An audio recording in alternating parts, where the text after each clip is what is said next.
Добро вечер, добро дојавте во последната анализа за оваа 2022 година. Политички стресна, полна со скандали, опозицијски обвинувања, меѓупартиски обвинувања и контраобвинувања, најчесто кој е поголем криминалец, дали функционерите на СДСМ или пак функционерите на ВМРО ДПМН. Интересно беше и во албанскиот блок, добивме нови лидери на дел од партиите, а се случи и војна, како што самите ја нарекуваат, во Мала Речица. Сепак, она што сериозно ја тресеше оваа 2022 година е, како и секогаш во Македонија, правосудството и сите скандали и афери кои што се случија во него. На крајот од годината не растресе и аферата во АНБ, а она што најмногу на надворешен план ја одбележа годината е францускиот предлог, кој што ја подели нацијата во текот на целата година за контра. Дали сме за ЕУ, дали сме против ЕУ, но и дали, како што дел од политичарите велеа, ке стануваме бугари, ќе го изгубиме идентитетот, или пак тој предлог власта го прифати и не мислејќи на средствата тргна кон целта, правејќи големи отстапки. Во овој мал сублимат останува она што е најинтересно, што не очекува во новата 2023 година. Христијан Мицковски, како што ја почна годината, така ја заврши, со барање за предвремени парламентарни избори. За сега подршка има единствено од БЕСА и од Левица. Ковачевски повторно му одговори: избори во 2024 година. Ке успее ли тоа да го реализира? Јас сум Душица Мрѓа, а вечер во анализа со гостите, односно наблюдувачи на македонската политичка реалност и сите она што ни се случуваше во текот на целата година. Зоран Иванов, новинар, добро вечер, добро дојдовте. Благодарам за поканата и за вниманието. Благодарам што прифативте, без им не бил, одамна не бил гостин во ова студио, благодарам што прифативте поканата. Благодарам за поканата, Душица. Сафет Бишевец, поранешен новинар, поранешен пратеник. Добро вечер и од мене. Благодарам што прифативте поканата. Како што кажа во малку подолгиот вовед, се и се што ни се случи оваа година. Меѓутоа, никако скандалите не на обвинуваат одмина, особено оние за партиски меѓусебни обвинувања за криминал, а и партизација на институциите, што нели со години ни го забележува и Европската Унија. Годината ја завршуваме со предновогодишна честитка од владините институции, фрчат огласи за вработување во администрацијата овие 2-3 дена. Она што е последна информација, денешна вест е дека во администрацијата покрај сестрата добила фотелја и сопругата на актуелниот министер за економија Крешник Бектеши. Не би услова скепос. Како да зборуваме за перспективна 2023 кога годината ја завршуваме повторно со непотизам и сомнителни вработувања? Па мислам дека кажавте тоа во вашиот вовед, треба да се посетиме малку на мандатот на оваа власт. Не е корупцијата феномен кој што почнува од оваа власт, туку е, да кажеме, во континуитет и растечки феномен. Меѓутоа, оваа власт, за разлика од претходната, дојде во 2016 година со ветување во кое што имаше два главни столба. А тие се правда, пристап до правда, или нема правда, нема мир, и втората корупција, односно организиран криминал. И мислам дека ако ја цениме метриката на успех на властите, односно на оваа влада во изминатите, па да кажеме 7 години, меѓутоа посебно во овој втор мандат, нејзините гласачи уствари ја ценат, односно ја оценуваат на таа метрика.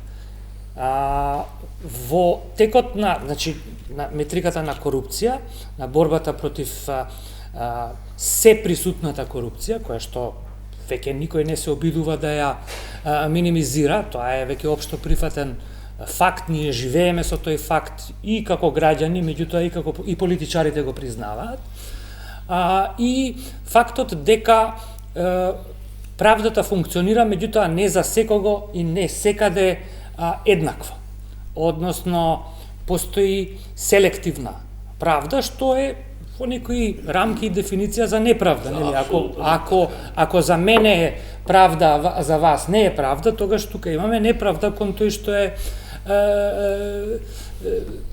нели, во подредена ситуација. И мислам дека тој главен впечаток останува оваа година за жал. Владата, за разлика од некои други претходни влади, ја признава, односно не се обидува да ја дезавуира темата или да каже како што, нели, имавме ситуации во минатото дека во Македонија сега веќе нема корупција или дека корупцијата е намалена. Мислам дека тоа никој не го кажува. И постои некој консензус за тоа дека не само што не се намалува, туку станува дел од нормалноста, и тоа е веројатно единствениот позитивен елемент.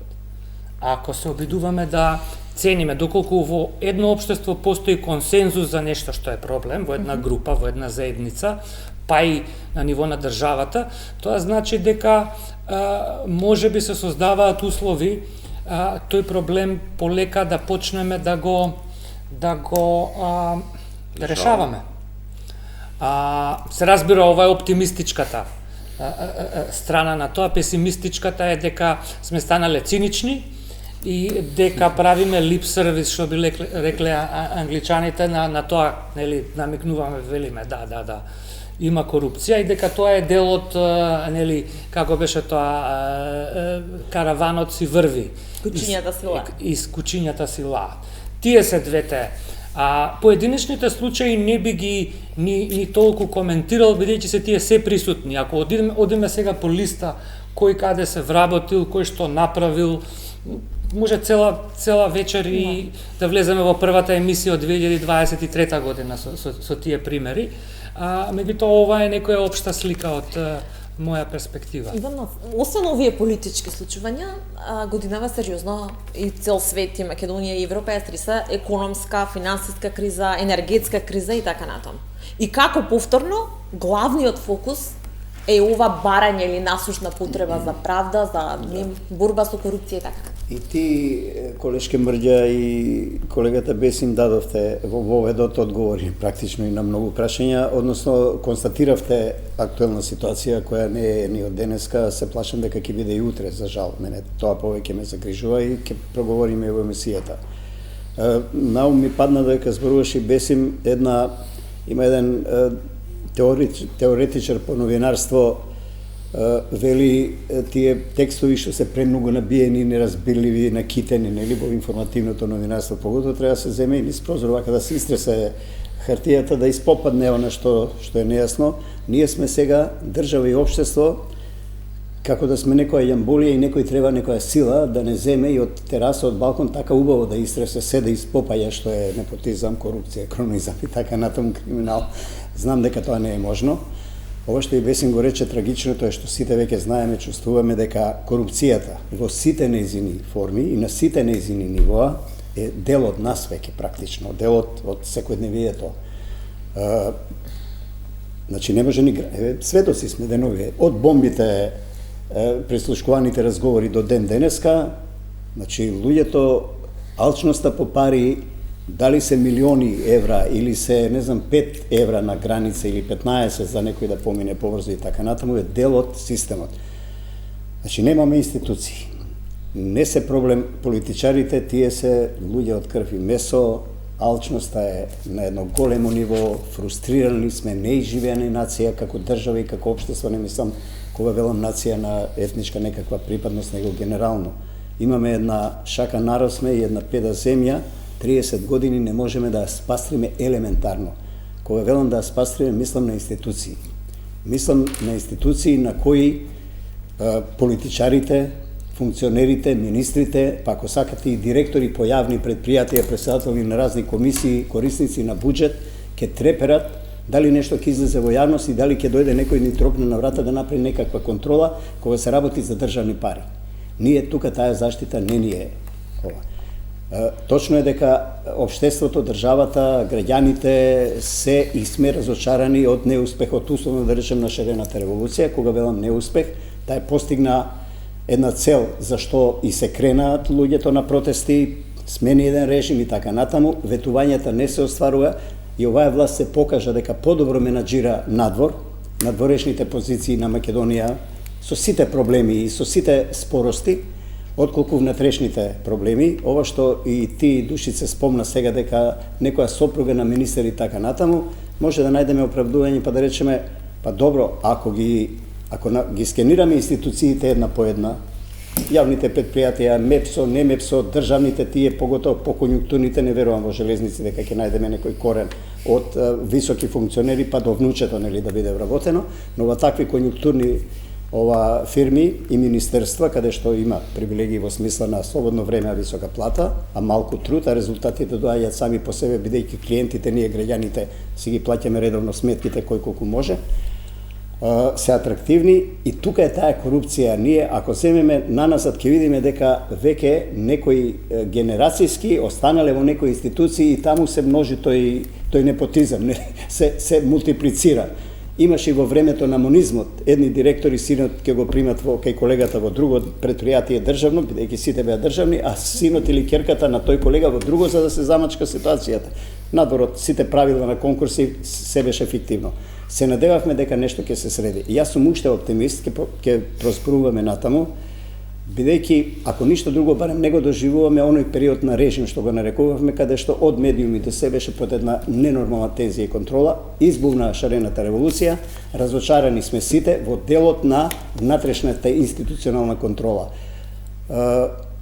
Ајде, да не должам за почеток, но мислам дека генералната слика е неполна за Македонија на внатрешен план, токму од тие причини. Секој прво се гледа својата привилегија.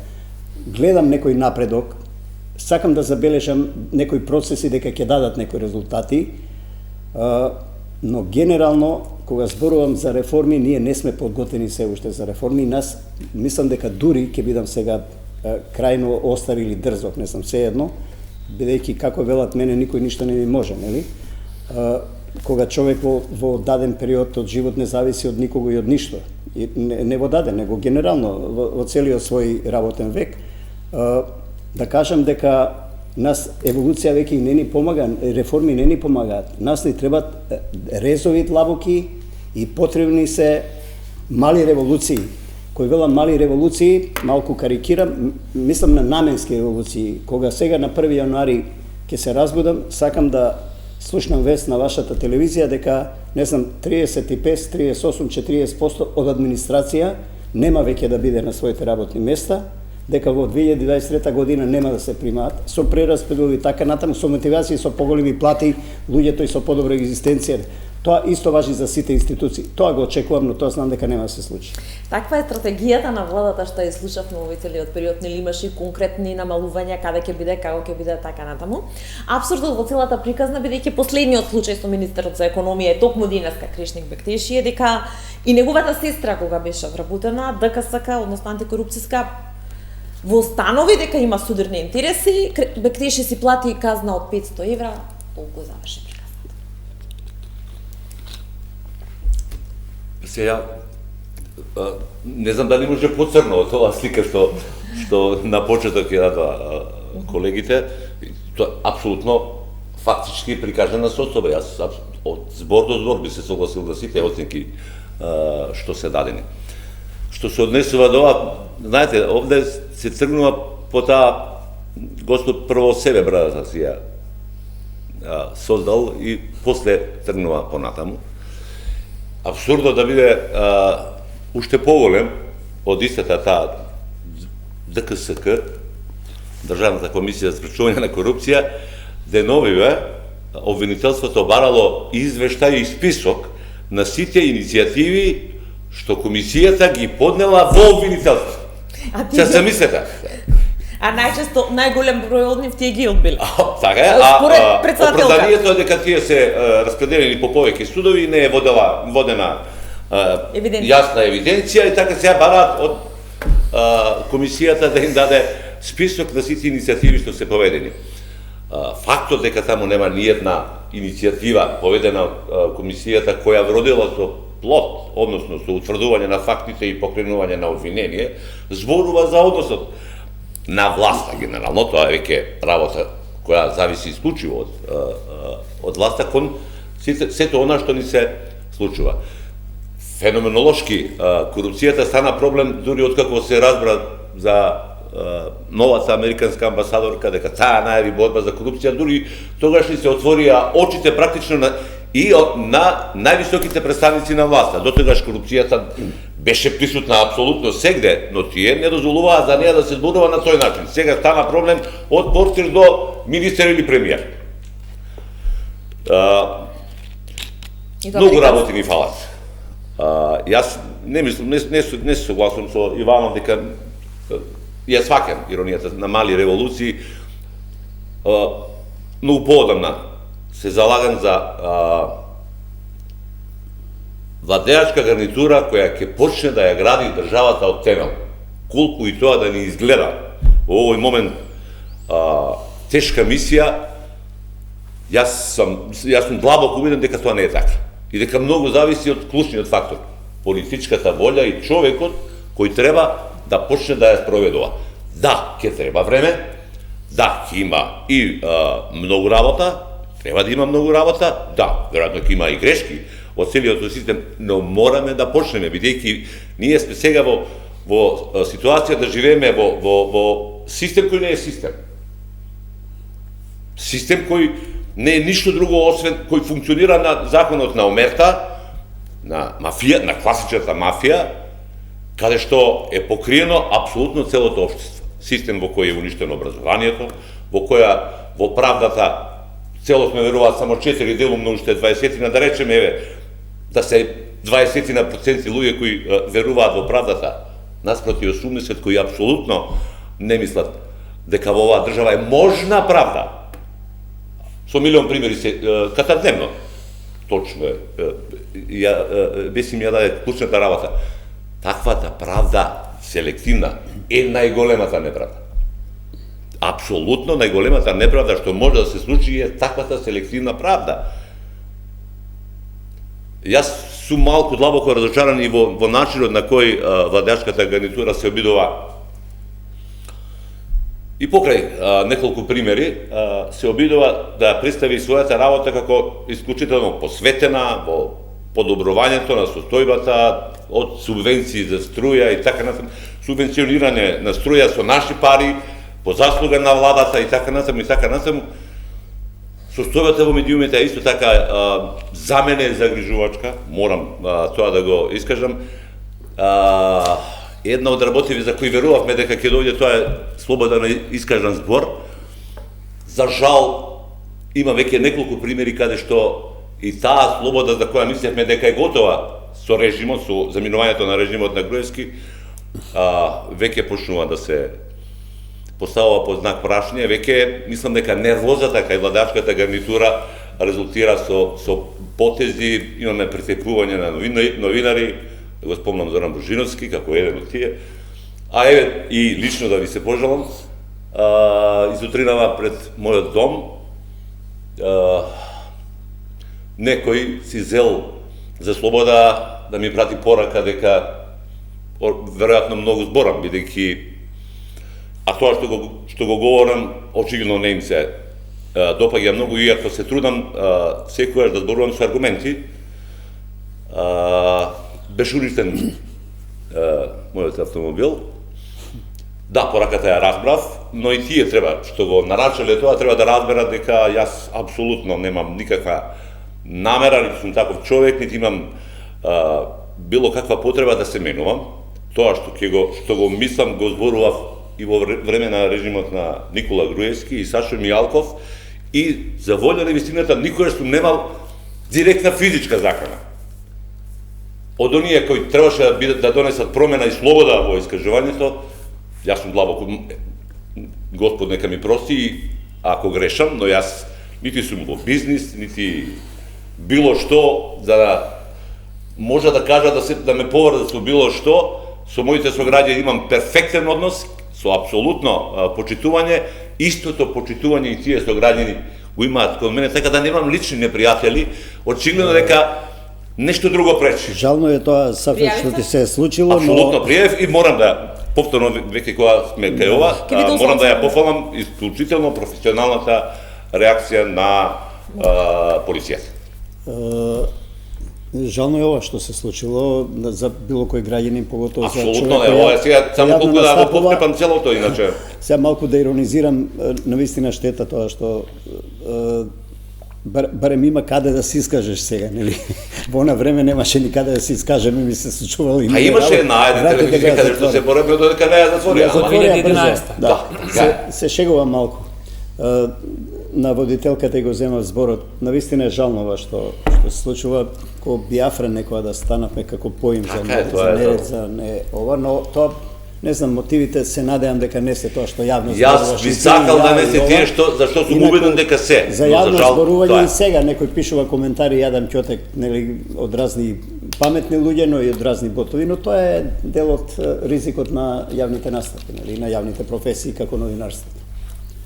Добро. Кога сме веќе тука околу нападите, денеска мислам дека беше, јас барам денеска го прочитав вашиот одговор на Твитер. Бивте и вие на тапет во дел од порталите во однос на Изи. Не, сте, јас не сум бил на тапет, но можно е некои асоциации да се приближуваат и до мене, да, актуелно е еден дел. Вие имавте одговор, сега мина денеска ми излезе на Твитер вашиот одговор, не знам дали од денеска или од предходно, велите да се казнат, на рубија да се пратат родителите кои имаат успешни деца, а успешните деца на гордите родители итно малку во логор на превоспитување додека не се спуштат до општата примитивна просечност. Предпоставувам дека одговорот е апропо иронијата реакциите. е дел од мојата изразна форма и мислам дека така понекогаш кога ќе се изразиме во иронија остава поголем впечаток и малку се надевам дека ги допира луѓето, бидејќи не за овој случај, него генерално зборувам, ние едноставно не сакаме успешни луѓе. И ние сакаме секој успех да го поврземе или со партија, или со родител, или со... Иако едниот игра фудбал, можеби другиот, не знам, тенис. Еден немат врска ни теренот, ни инструментите, ни ракета, ни тренингот, ни растот, ни воспитувањето во работна смисла, ништо. Но одговорот е на обвинувањата околу новиот филм. Затоа иронизирам. Место да се радуваме на успесите на нашите деца, кога велам нашите деца, не мислам на моите 3 деца, мислам генерално на успех на сите деца, и место да помогнеме, еве и 23-та година да биде година на успешните деца, нели? Зашто ако имаме успешни деца, ќе имаме успешно општество, ќе имаме успешна држава, ние, а некој мрдне или нешто има шанса да направи или направил, ако може да го повлечеме доле. Зошто? Затоа што, не знам, јас сум пријател со Душица Мрѓа и таа затоа ме вика овде на 24 вести, а не затоа што помислила дека јас треба имам што да кажам. Во таа смисла зборува. Добро, ова, бидејќи ви кажувам денеска ми излезе очигледно сум гутнала денот од вчера. Обвинувањата беа во однос на парите од агенција за филм, за Изи. Нема обвинување, има констатации. Констатации, да. И интересна ми беше вашиот одговор. Тоа е мојот принцип на гледање на работите. Тоа нема врска со овие други коментари што се вртат сега. Некој е задоволен, некој е незадоволен. Резултатите се гледаат. Да, беше обвинувањето Изи добил пари од агенција за филм затоа што Иванов ја брани власт. Малку е смешно, прво вредноста претпоставам на тој буџет, од прилика некаде мислам дека околу 25% од буџет кој потребен да се направи тој филм, например, за кој претпоставам, нели? Сигурно и тие сите други што добиле исто проценти од прилика толку, не знам, не наблегувам, не сум експерт за таа работа, ќе морате да ги викнете актерите. Мене би, дали е возможно тоа што го вели Бишевац, комплетно нова влада и од корен, како рековте, да почне да ја гради држава? Па тоа се две варијанти на мали револуции, нели? Дали е ова возможно дали возможно да се направи рез на држава која што постои 30 години, а претходно во некоја има континуитет во некој 60, ако не се лажам. Значи, дали може 30 годишник да се направи револуционарно различен. Значи, веројатно може, меѓутоа тоа е многу тешко. И за да се случи тоа, значи постојат два начини. Или прво треба да удрите многу долу, односно да стигнете до некакво дно, пошто револуциите се случуваат во такви ситуации, историски. Кај нас дното некако све. Ние некако лептиме секогаш над Само малку дното. да коригирам, не мислев на тие вооружени револуции, него мислев на брзи ефектни реформи. Зашто не верувам дека има добра волја во општеството. Генерално, да имавме овие 3 децении, јас го делам, го посакувам оптимизмот на колегата, ама не сум сигурен дека ние имаме капацитет тоа да го направиме и затоа жестоко се борам за интеграции, за контрола бриселска, за контрола Вашингтон, бидејќи ние покажавме дека волја имаме вербално, но волја кога треба да се реализира, да чекориме, кон реализација немаме. Се извинувам. Зоран, мислам дека истото го мислам, ја не мислев на такво сценарио, туку на памет ми дојде, нели, 2008 година, Португалија, Грција, Шпанија, Исланд, земји кои банкротира поради, во голем дел поради грешки на властите и на политичкиот естаблишмент, на судството, на банкарскиот и удрија некое дно. Многу луѓе изгубија животни заштеди, многу системи и навики беа овакво напуштени. И се случи некој рестарт, кој што посебно во некои од тие земји значи значително различен државен апарат, институционален. Сите беа членки на ЕУ. Сите беа членки на ЕУ, точно. Така, значи ние не сме членка на ЕУ. Другите примери на кои што би можел да се сетам е Бугарија и Романија пред 2007 година. Значи, тука имаме еден период во кој што Бугарија и Романија уапсија неколку, односно Романија уапсија еден премиер, неколку членови на владата, масовен рестарт на судството, масовна корупција, нели, после влезот во Европската унија Романија пак се врати. Обясним, тоа е револуција. Тоа не се одвиваше по еволутивен пат. Меѓутоа имаше надворешен притисок и тоа доаѓам надворешниот притисок, односно како се вика тоа центрифугалната сила во тоа е ветувањето за ЕУ членство.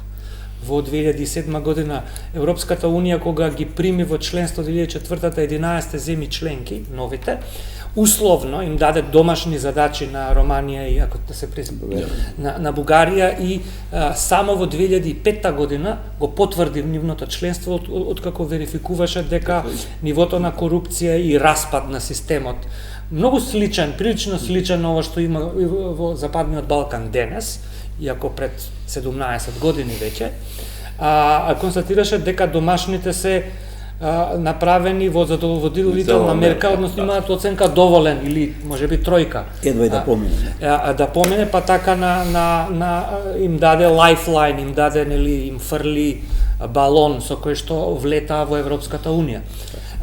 Тоа се двата примера. Сега, дали, ако гледаме од наша гледна точка, дали ние ќе го добиеме вториот балон, или нема да го добиеме, сепак не зависи од нас, дали ќе излеземе со политичката волја исклучиво зависи од луѓе. Дали на политичката сцена ќе има доволно прво дали ќе има гласачи кои што ќе гласаат такви луѓе, дали ќе има верба во таков концепт, второ дали ќе има понуда. Мислам дека тука имаме отсуство и на понуда и на побарувачка во критична маса за да дојдеме до ситуација да произведеме таков некој, да кажеме, од внатре, нели? Секој пат кога добиваме вето, викаме ај сега да ќе ги засукаме ракавите, од сега нема више корупција, нема више лажење. И тоа трае 24 до 48 сата. И во целата ова анализа, рентген ситуација, имаме анкета на ИРИ, каде што по се Никола Груевски има највисок рейтинг од сите политички. Да, меѓутоа сега видете вака, 7% е рейтингот, тоа не е толку проблематично колку фактот дека сите активни политичари имаат помалку од него. Да. 7% рейтинг не е, значи да имаше 23 политичари со 20%, ќе кажев, колку малку има Никола Груевски. Добра работа. Тоа ми е абсурдната ситуација или иронијата, дека сепак Груевски има највисок рейтинг од сите актуелни. Значи, ние имаме тука класична криза на политичко представување и тоа анкетите го покажуваат. Ниедна од партиите не сака да се занимава со тоа. Бројот на луѓе кои што не ги поддржуваат партиите во оваа рана фаза, нели? Повеќе луѓе ќе гласаат, меѓутоа тие ќе се одлучат понатака пред избори.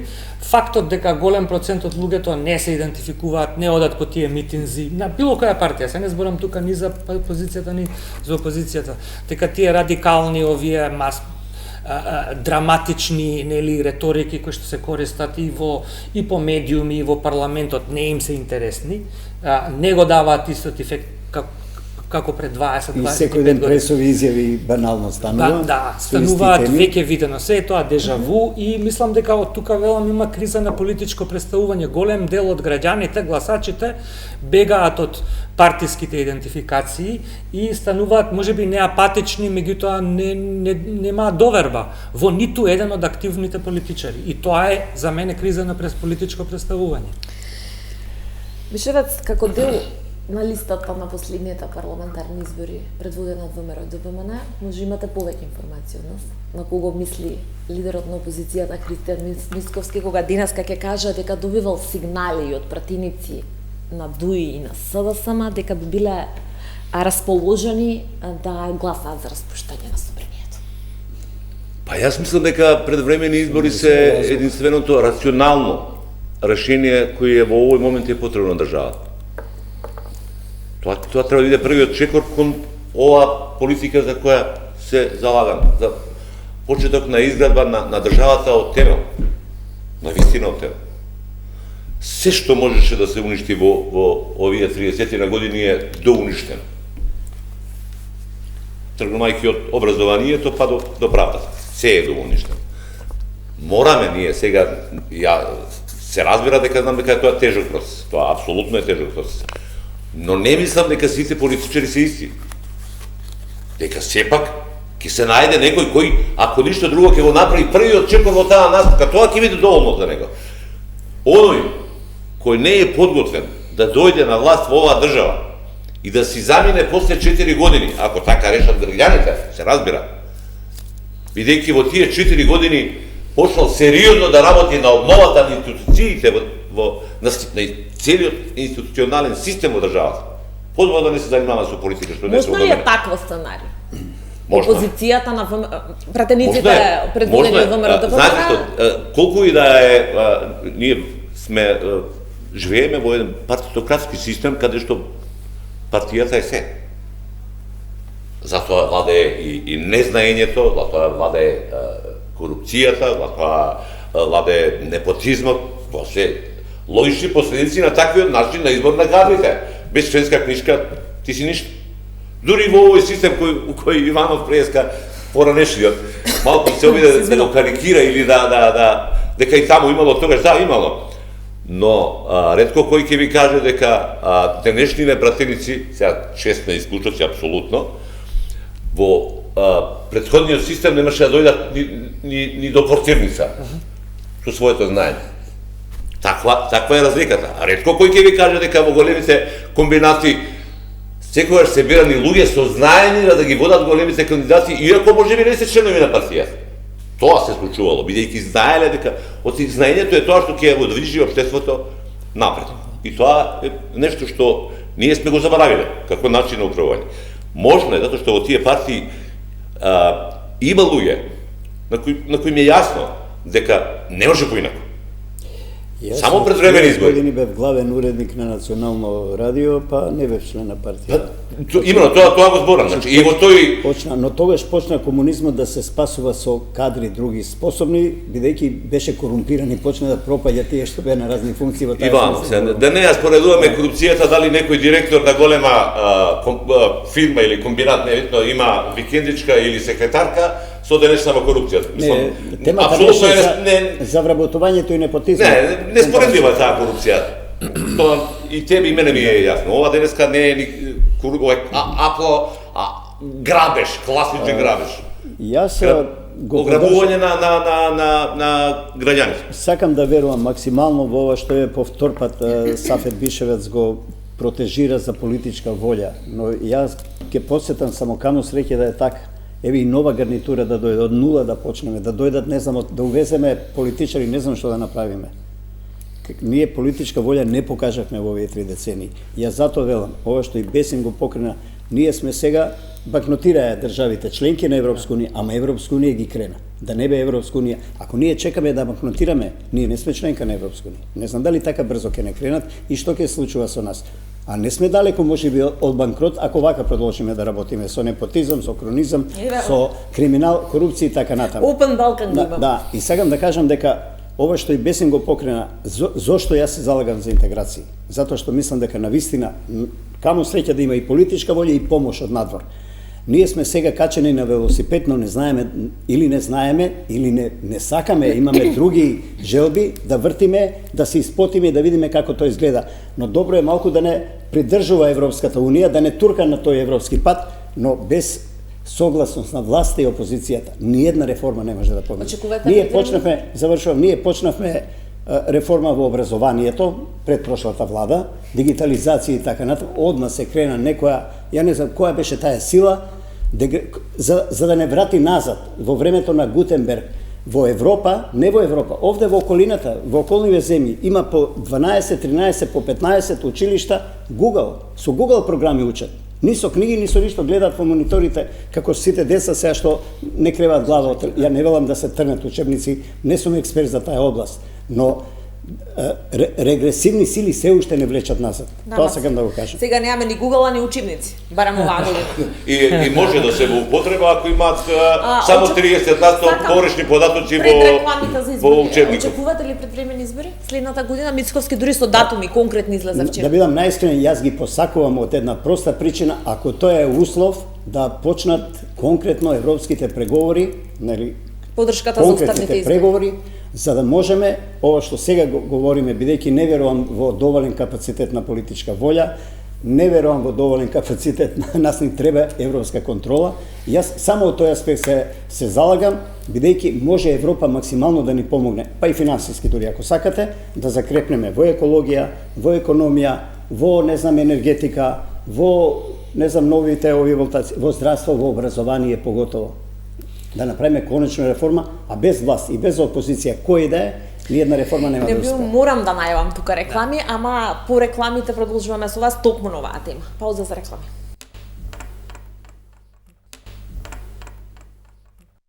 Продолжуваме со дебатата и политичката анализа на политички, би кажала, стресната 2022 година. Сафет Бишевец, Бесим Небију, Зоран Иванов, гости во последната 24 анализа за оваа година. Небију избори предвремени во мај, 14 или 21, тие се датумите кои што ги нуди лидерот на опозицијата, кажа веќе дека барем најавува дека би можел да добија поддршка и од власта, дел од пратениците за распуштање на собранието, дали се возможни? И колку тие би биле во пакет за евентуален пазар, избори, устав и така натаму? Па ја мислам дека дали ќе има избори сепак не одлучува лидерот на опозицијата, туку лидерите на коалицијските партии, мислам дека тие веќе си имаат произнесено околу ова прашање. Ова е првиот, мислам дека нема да има избори, дека изборите ќе бидат во регуларниот термин, веројатно заедно со председателските избори наредната година. Не мислам дека малите партии или поединечни пратеници ќе го намалат владеачкото мнозинство кој што е тенко, меѓутоа постојат модалитети да биде нели проширено.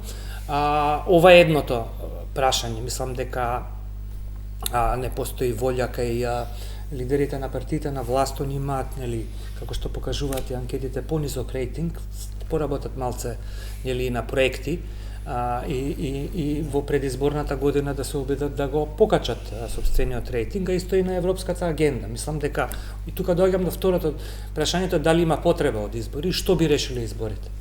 на кој начин новата констелација, односно било, ако постои нова констелација, може да се случи различна комбинаторика, па истата група да дојде, што би добиле? И не гледам дека на другата страна постои конкретен предлог, односно постои опција во која што опозицијата излегува со прво, мислам дека во однос на реформирањето би било добро опозиција да почне нели со една отворена критика, транспарентна критика на претходната власт, која што доаѓа од низината партија, што веќе нели 7 години не е на власт на еден експлицитен начин. Тоа би било на пример еден почетен чекор во таа насока и не сум сигурен дека таква критика сум слушнал. Односно сме слушнале како јавност, нели, на начинот на владење на Никола Груевски, на режимот, на одредени афери и ситуации на кои што бевме изложени тогаш. Не гледам таков. Можеби ќе се појави имаме време, нели, цела година пред нас, меѓутоа, и тоа веројатно се одразува и на фактот дека ако ги гледате рейтинзите, опозицијата има предност, меѓутоа таа предност не е резултат на еден голем контингент на нови делови од општеството кој што го поддржува, туку е реално пад на ентузијазмот на поддржувачите на власта. И така да од таа гледна точка и во однос на надворешната политика не гледам што би добиле како граѓани, не како политички партии, што би добиле во таа година кога би имале предвидени избори. Јас мислам дека тоа ќе повторам. Тоа е во овој момент и во ваква ситуација единственото логично решение и практично излезна варијанта од сегашната апсолутна криза на сите порња во државата. Значи, што ќе добиеме со таа година која би останала актуелната владеачка гарнитура као граѓани, е исто прашање. Ќе добиеме реклама од типот за регионален пат со премиерот и уште 20 директори или заменици министри кои се сликаат со државен камерман, мислам како да ви обяснам. Бико завршиле скринингот до ноември наредната година. Така е, но кој што би застанал доколку има избори. Доколку има избори нема да има скрининг. Нема да напредува. Тие ќе си има, овој скрининг што ние го имаме сега е техничка работа, практично Европската унија тоа ќе си го прави вака или онака. И овие и таа некаква влада би имала барем технички мандат, таа нема мандат да носи одлуки, но има мандат да спроведува нешто што од претходно е договорено. Отаму мислам дека тоа е единственото решение. Сакам ова прашање, се обидов да го врзам со уставот, го начна Иванов, токму тоа теза. Вчера на брифингот повторно кога се навратам на Мицковски, тој некако одговараше за прв пат, барем јас доека му ги следам изјавите, имаше нешто ново околу таа варијанта. Тој вели тргување со уставни измени па избори да добиеме така натаму нема. Овој состав на парламентот нема мандат да го отвара уставот. Но вели во следна изборна кампања, според него предвремени. Секој парламент има мандат, како нема мандат. Не било ветано пред избори. И сега прв пат вели, во следна изборна кампања, според него предвремена, ВМРО-ДПМН ќе излезе со конкретна понуда, како, го парафразирам, како би го решила тој проблем, пошто прашањето беше за уставни измени, за врските кои што излегуваат од францускиот предлог и доколку не кажа дали тоа би било уставни измени, репреговарање на нови договори и така натаму, како што најавуваше целата оваа година. Колку пак јас се обидувам да ја добиам, може да има дил Ковачевски-Мицковски, одиме на избори и потоа сите среќно гласаме устав. Ако мене ми се обраќаш, Душице, значи ајде ќе бидам груп во првиот збор. Несериозно е да се закажуваат датуми на избори на пресконференција и тоа од лидер на најмоćната политичка партија која нели има најголем рейтинг и кој утре треба да преземе премиерската палка и да води држава. Значи не е тоа бинго, па сега 14 или 27. Избори предвремени се можни со договор на политичките субјекти, со волјата на мнозинството прво, се додека има мнозинство 61, тоа си е такво како што е по цена да не функционира парламентот, институции и така натаму, без договор или ако е моćна опозицијата и ако е таква социјалната слика до тој степен, тогаш со едно 300-400.000, не знам, 500.000 луѓе на улица, 10, 20, 30 дена блокада на се, нема каде, власта мора да абдицира, што се вели, пак и се оди на избори. Немаме таква ситуација. Завршувам од една проста причина што опозицијата, конкретно ВМРО ДПМН, конкретно водството на партијата, не понуди ништо конкретно. Не може да се каже, дајте избори, па ја ќе ви ја кажам програмата на избори. Прво распуштете го парламентот. Што да правиме? Прво идеме во анархија, па после. А што ако на нас гласачите не ни се допаѓа таа програма или оцениме дека таа е нерелевантна, не успева, нели во таа смисла зборувам. Имаш ти решение ќе гласаш за СДС. Имаме закони, имаме устав, имаме датум што вели Бесим кога се изборите, до тогаш од опозицијата се очекува кооперативност, и од власта исто така се очекува напор да најде линкови да соработува со опозицијата во интерес на реформите, државата, евроинтеграција. Ивано, се е тоа убаво, што го велиш ти, за жал, има работи кои или не ги гледаш, или не ги кажаш. Ајде, од почеток, прво не ги закажа мисковски изборите, туку ги предложи како можни датуми. Сериозна разлика. Па не може да ги закаже, фала Богу. Па ти закажа. Јас мислам, окей, јас ги закажува јавно. Не, ги предложи како можни датуми. Тоа е понуда. Вие бирајте кој сакате. Дозволи, тоа е понуда. Таква ароганција е смешна, не. За состојбата во државата секогаш, ама апсолутно секогаш, најодговорна е власта. Имено, окей. Тука нема бегање од тоа, сега нема бегање по опозиција зашто не е ваква или онаква. Овие се за никаде, ама и вие нешто не сте. Никој не рече не. Ајде вака само. Не, дозволи, само да завршам. Ајде, док. Владашката гарнитура, за клучното прашање што го поставува Душица, ја избегна опозицијата. Тоа е богатскиот предлог. Да беше сега европски. Француски, начелиш. Во суштина бугарски. Да не се залажуваме, во суштина спотер е Франција во овој случај, но антиевропска кампања. Власта тогаш одбегна да ја повика опозицијата да седнат заедно и да го стокнат одговорот.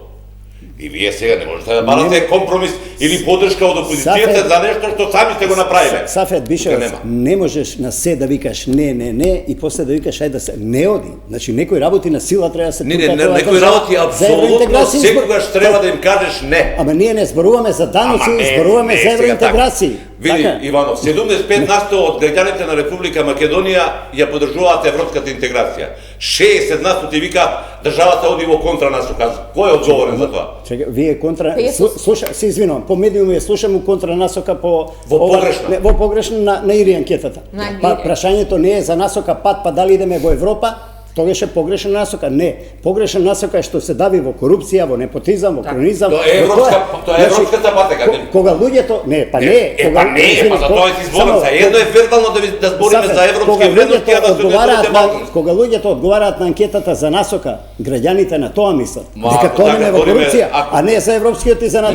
Прашањето е дали државата се движи во правилна насока или во погрешна насока. Во погрешна, ако тоа не е во корупција. Граѓаните дека е погрешна. И тоа е сосема спротивно оние вербалните залоби. Не се однесува тоа прашање на европската агенда, на државата. И за тоа. Туку на државата генерално. Бидејќи со корупција не можеш во европската. Ти можеш и со политичка волја и утре да бидеш. Па тоа е ама не сум баш сигурен дека е толку важни како Бугарија и Романија во ова констелација утре да ни кажат вие сте од утре. А може. Со политичка одлука може така да биде. Се има случано во 80-те години. Меѓутоа нема да се случи во нашата. За нас нема да се случи, за Република Македонија важат посебни правила, не важи ни Лисабонски договор. Мислам дека известно Копенхашки критериуми ништо не важи. Дека владачкото мнозинство ќе се обиде да го протне уставот, односно да почне процедура за менување на уставот и тоа го најави претседателот на парламентот. Денеска, мислам дека ќе има обид. Ама се сигнали во обратно излегуваат, ќе има избори или ќе има процедура за промени. Значи овие сигнали дека изборите се абсолютирани.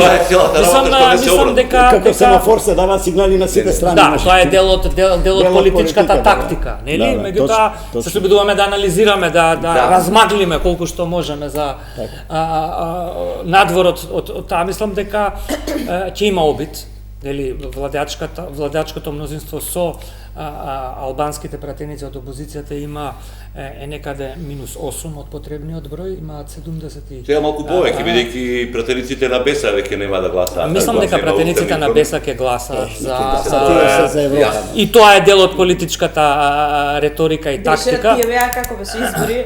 Да, мислам дека нема ниту еден пратеник од ниту една албанска партија кој што во било која со било какви ракавици не може да не гласа за нешто што е во овој момент главен предуслов за отпочнување на процесот на преговори. Без тоа нема почеток на преговори. Значи Тоа без е жалното без било кој да е на власт. Најпатриотската партија практично е одрон на европскиот пат сега. Значи ако се сите за без гласање не, значи и тоа што го гледаме, значи тоа што јас го, ова е последната реченица, значи и опозицијата не настапува од позиција дека ќе го блокира ќе блокира промената уставот, туку ќе блокира се додека е во опозиција. Односно во однос на овој парламент. Значи со други зборови вели дека дајте избори да бидеме на власт, па после ќе изгласаме Тоа е датумот 21/14. И мислам дека од таа гледна точка не гледам зошто би ние губеле една година за да некој биде на власт. Имаме една интересна замена на тези и веројатно тоа е правецот во кој власта и владачката коалиција ќе настапува нови избори. Неуспехот на овој обид за уставни промени да го претврди на грбот на опозицијата. Тоа е единствената работа која всушност и може да ја направат, бидејќи со ниеден друг резултат не може да се пофалат. Не ги завршија ни 2 километри на кај власт, ни 6 години автопатот Кичево-Охрид. Што направија? Една зграда не направија. Криза економска, ковид, да, ама цел свет беше во тоа. Еве две градинки. Светот малку подобро Ама се мислам дека справува. немаме несогласување и ние немаме, дека властите не се успешни во внатрешната политика. Единствената димензија во која што имаме напредок е надворешната политика и интеграциите, можеби малку социјалната политика. Имено, ќе бидеме неправедни ако не кажеме дека после излегување од една криза и влегување во друга енергетска, оваа влада успева да држи некаква социјална равнотежа. Инаку веднаш би дошле опозицијата ќе дојде шутира на власт од незадоволство од 200-300 луѓе. Не, тоа ќе се случи, тоа разликата според анкетите сега Сафет ќе рече со наши пари се согласувам со наши пари. Малку е невкусно, ама они го имаат мандат од 4 години да ги трошат као секоја друга власт. Но е политички веројатно оправдано се обид да ја поврата до вербата. Во последната година од мандат. Ќе има избори да се дојде опозицијата на власт ако има највисок, не е тоа спорно воопшто. Ако има, не е спорно дали има. Ова што и бесен го, зошто губиме време за нешто што сите знаат дека тоа ќе се случи. Дека ние ќе ги почнеме преговори. Апсолутно. Дали мисли дека СДСМ ќе тргне на овие избори со тврдење дека ние мораме да го промениме уставот, без тоа не постоиме како држава, а ако не постоиме како држава, ВМРО е криво. Тоа е единствената аргументација што ќе имаат во тој правец. Ние 15 години чекавме да почнеме без и нугова забележка. ВМРО не вели дека нема да гласа за тие работи. Прво треба да биде на власт. Не, ми се чуди дека малку поинаку го кажа. Кога ќе добиеме такви гаранции, дека тоа ќе биде последната, не сме ние машина горење за перење држава Македонија, па гаранции треба да чекаме. Гаранциите сме ние. Во Европска унија секој може да постави вето, секој момент. Не е спорно, никој нема, не можете да менувате Холандија и незиниот начин на борба против корупција за ништо на светот. Тие стално ќе ви, како што велеа до сега, и Франција и Холандија беа најжестоките критичари на корупцијата во државата. Од Холандија вие ќе добиете вето, ако не го реформирате правосудството и беаш големите борбата против криминалот. Заслужено. Токму поради тоа ни треба европската агенда, бидејќи без неа нема да не биде таа која ќе измислува дополнителни аргументи за блокирање. А сите други имаат апсолутно право. Прво, фамата околу францускиот предлог, мислам дека конечно треба да се тргне и да не се политизира, бидејќи тоа беа два предлога. Француски 1 и француски 2, кој е европски сега. Бугарски, Иванов, молим те сега, Значи авторот Биафра нека биде. Јас сега велам дека е европски е, Може ли бидејќи Бугарија тоа успеа да го представи како Значи, нејзин добро, проблем и да добие може- поддршка од може Европа. да завршам мислата Бугарскиот предлог сега. Добро, ама ај тој метод да ја завршам мислата. Само Нема да проблем, кажам. повели. Еве, не ти се обраќам тебе, се обраќам на водителката. Значи, тој француски предлог, европски, бугарски, нека биде како сакате, од Биафра напише, не е битно, за мене битно е што содржи. Значи, на првиот Македонија го врати. Сега добивме втор предлог. И сега, уште се гази по тоа дека историјата е услов и така натаму. Точно е дека протокол има еднаш годишно ќе се отчитат. Но сега, за разлика од првиот предлог, изојазикот, кој исто така стана европски, сега ние преговорите со Бугарија, овие кочниците што гаранција бараме, гаранцијата се 25 плюс земји и членки на Европска унија на таа брюкселска маса кои се сведоци на нашите разговори и пречките со Бугарија. Сега ќе видиме дали Софија ќе има смелост да потегне за Самуил да ја стопира Македонија заради цар Самуил, поради не знам Гоце Делчев или не знам што. Може како што... Како тргнало ќе нема ни потреба. Може Луксембург, може Холандија, може било која друга држава да рече поради корупцијата, поради слабите реформи, поради екологијата, дивите депонии, да, но не може да рече поради Самуил, тоа сакам да кажам. И второ, францускиот предлог не е случајна таа француска дипломатија.